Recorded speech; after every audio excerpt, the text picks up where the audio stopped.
Hey, my friend, and welcome to Aligned to Rise, the podcast for ambitious women who are ready to rise above their symptoms, release old limitations, and fully rise into their true power and potential.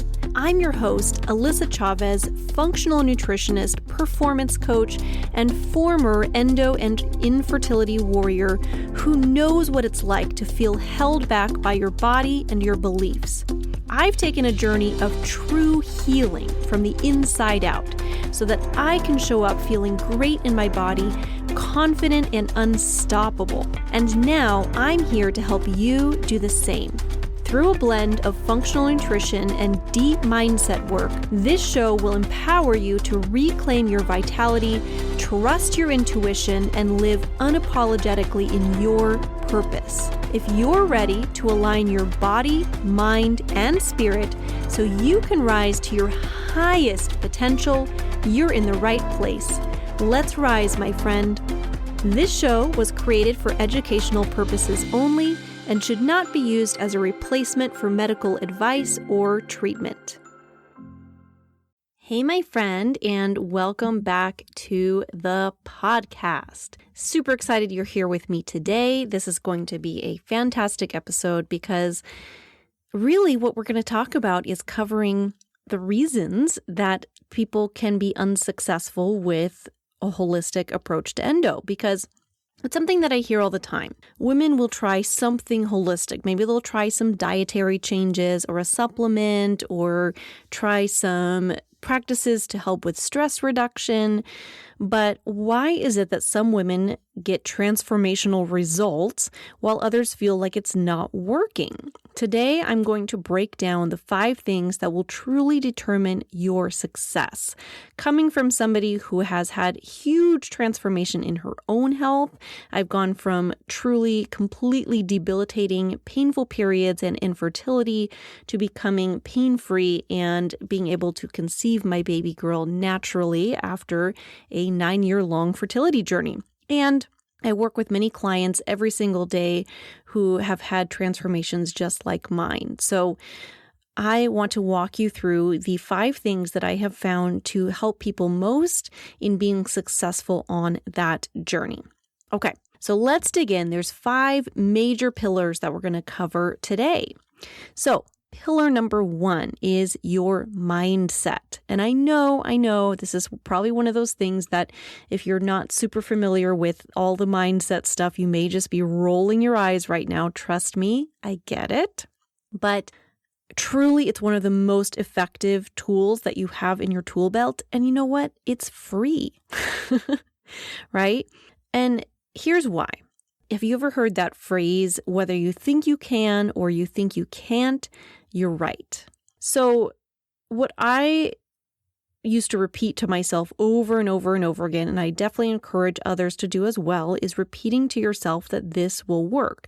Truly believing that the changes you're making for your own health are going to work. Because if you don't believe that what you're doing is going to really help, it's probably not going to really help. If you don't believe that healing is possible, well, it may end up not being possible for you. And I get it. I get it if that's a struggle for you. I get it if you're listening to this and again, kind of rolling your eyes, because when you've gone through years of being dismissed by doctors and having your symptoms brushed off, it really can break down trust in yourself, in your own body, in your intuition, and what is possible for you. And you know what? We're told over and over again that, hey, endo is the incurable. There's no cure for endo. Basically, there's just not much you can do besides surgery and or birth control. And I feel like that leaves so many women just feeling hopeless, myself included. When I first started this journey, I definitely felt that. I mean, I was in my 20s and basically being told like, yeah, you're going to suffer with this until menopause. And maybe even after that. Basically, you're just stuck with this for the rest of your life. And I was going, whoa, slow down. Wait a minute. I don't want that for myself. And I know so many other women out there are feeling the same way. And that can be hugely challenging. Now, this isn't about just that phrase that's been going around lately, toxic positivity or just blind optimism. It's not about that. It's about creating beliefs that are useful for your own healing. And here's what I mean by that. You may have certain beliefs that you've developed over time based on what's been happening in your life. Maybe you've experienced feeling a certain way for a long period of time, or maybe you've tried making changes before and it hasn't really helped. And so in your mind, say, oh yeah, maybe I should give that a try. But then there's that little voice in the back of your head saying, yeah, well, we've done that before and it didn't really help. Making dietary changes didn't help. Changing my diet can't heal my body.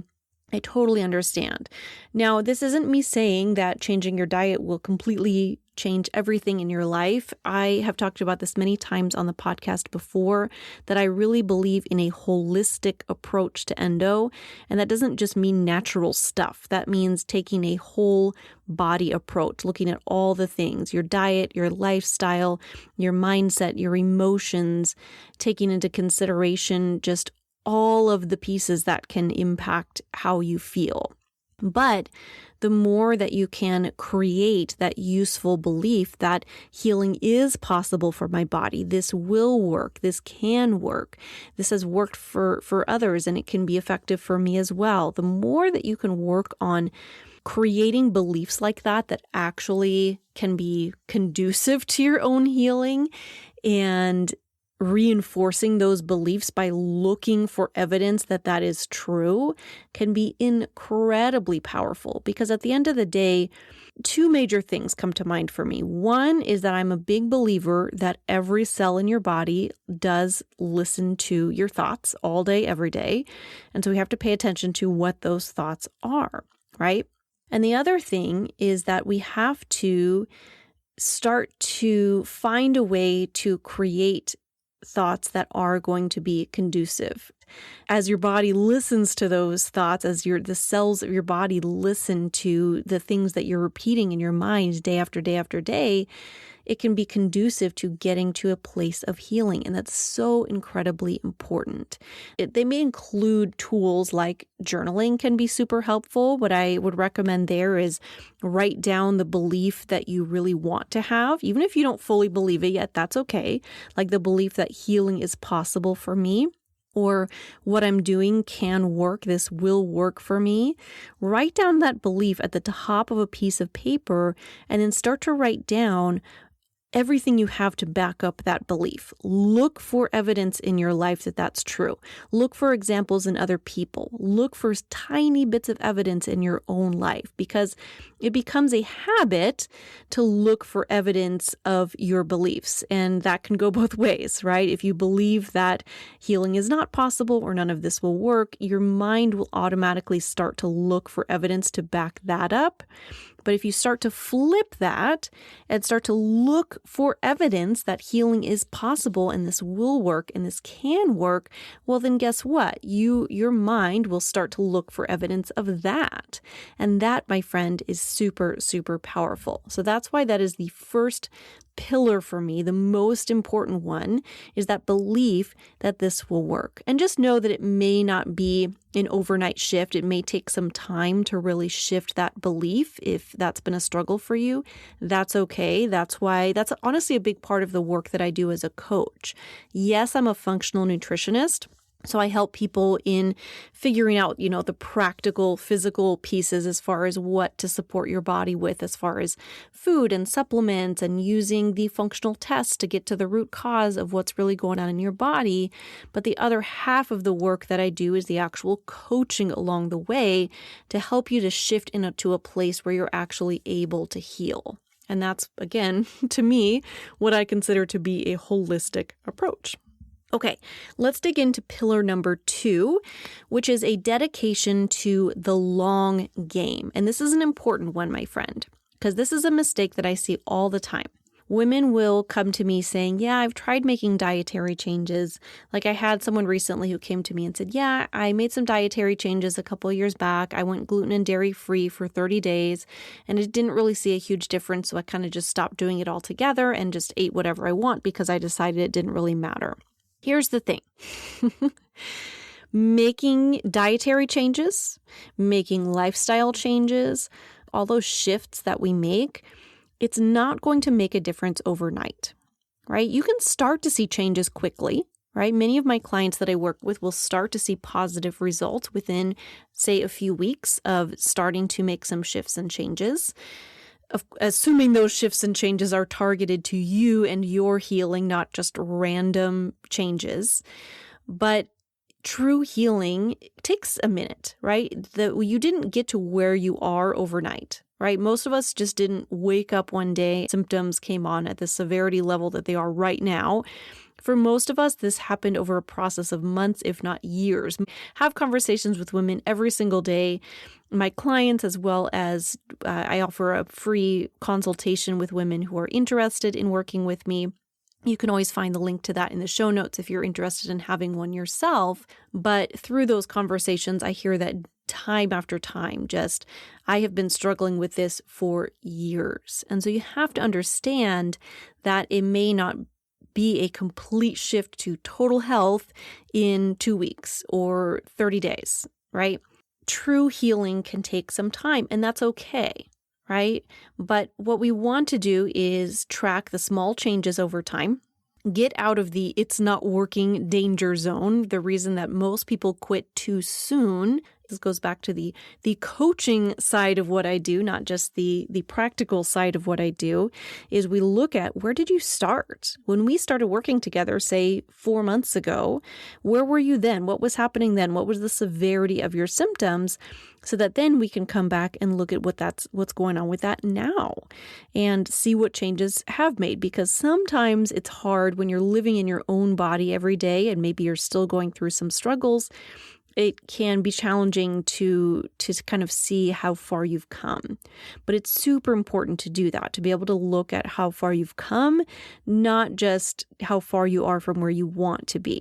It's not a pill that's just going to instantly fix all the things, right? Taking that holistic approach to healing is really a long game. It's a lifelong game. And I don't mean that in a negative way. A lot of people start to lose hope when they hear that. Like, what do you mean it's a lifelong game? Well, it is, because your health is not a linear thing. It's not a point A to point B. Your health is something that's going to matter for the rest of your life. So as you're making dietary changes, lifestyle changes, and I'm not talking about doing something super restrictive that just feels like you've lost everything that you love in life. I definitely don't recommend that. But making small shifts over time that help you to feel really good and that feels sustainable and practical to be able to still live your life and be able to go out with your friends and have a social life and all the things. And also just to be aware that setbacks can happen. I see this again with my clients all the time, and it doesn't mean that it's not working. Right? Like I have a client I am currently working with who we had started working together last year and did some initial work on her gut healing, and she saw some really positive results and was feeling really good for maybe 6 months. And then some things were going on in her life, and she ended up having a setback where all of a sudden some of her bloating was coming back. She was having that period pain again. And she came to me going, oh my gosh, I feel like I've come so far and I've just lost it all, and was just tearing up. And I had to sit down and talk to her and say, hey, you know what? It's okay. Totally get where you're coming from. Just know that this is totally normal, right? Your healing is not a linear journey. You're going to have ups and downs along the way. You live in a human body, and this is okay. This is normal. And we're just going to make some little tweaks and changes to get you back on track so that you're feeling really good in your body again. And it's going to be okay. And she just breathed this huge sigh of relief going, oh my gosh, thank you so much. I was totally freaking out thinking I just messed up everything that we had done in the past. And fortunately, that's not how it works, right? You can have ups and downs and still generally be on the healing journey, having a dedication to the long game, really lends itself towards feeling better and better and better on the long term. And just to give a little update on that client, she did end up feeling better. we made some tweaks, we made some changes.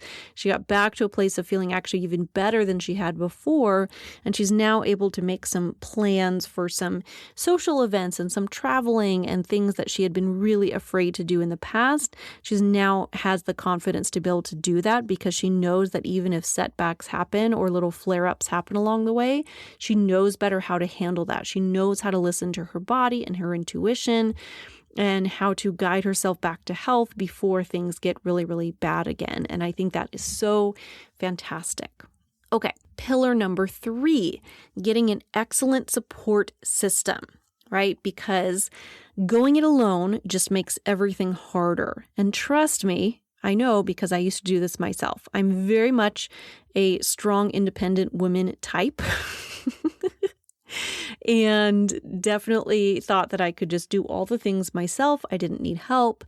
I initially started making all these dietary and lifestyle changes on my own and definitely saw some difference there. But the struggle really that I ran into is that I had all the knowledge, but I also had a human brain.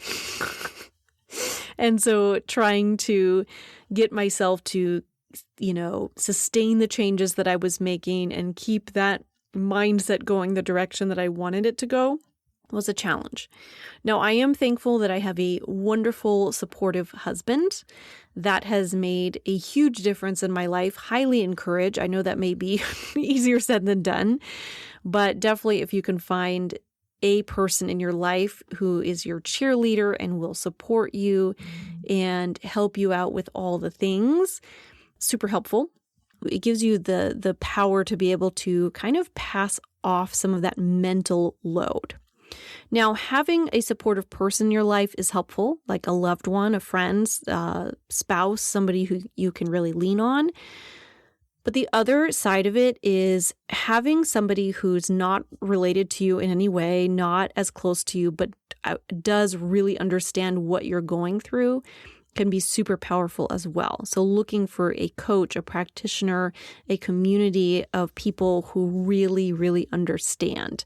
I'm a functional nutritionist myself, and I actually ended up hiring a fellow functional nutritionist to help me along my journey because I knew that I needed that coaching, I needed that support, I needed a brain outside of my own brain to look at all the things, who was going to be able to be objective and not freak out at the smallest thing and be able to guide me back towards where I really wanted to be.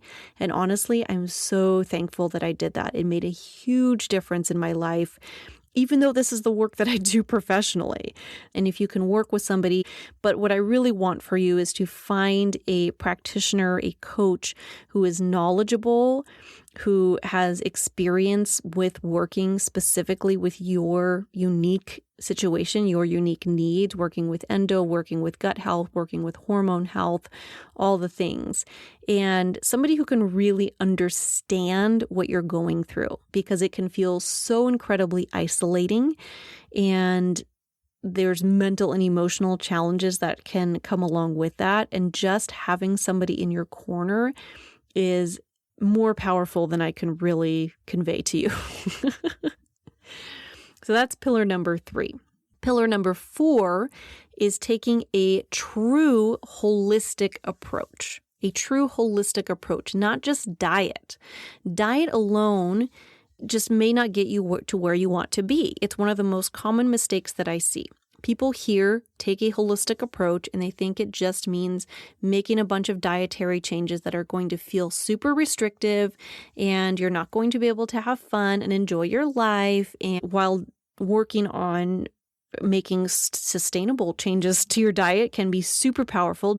It's not the only thing if you're thinking of a true holistic approach. A holistic approach means you're looking at all the things. Your diet, but also what does your lifestyle look like? What's your stress look like? Your sleep?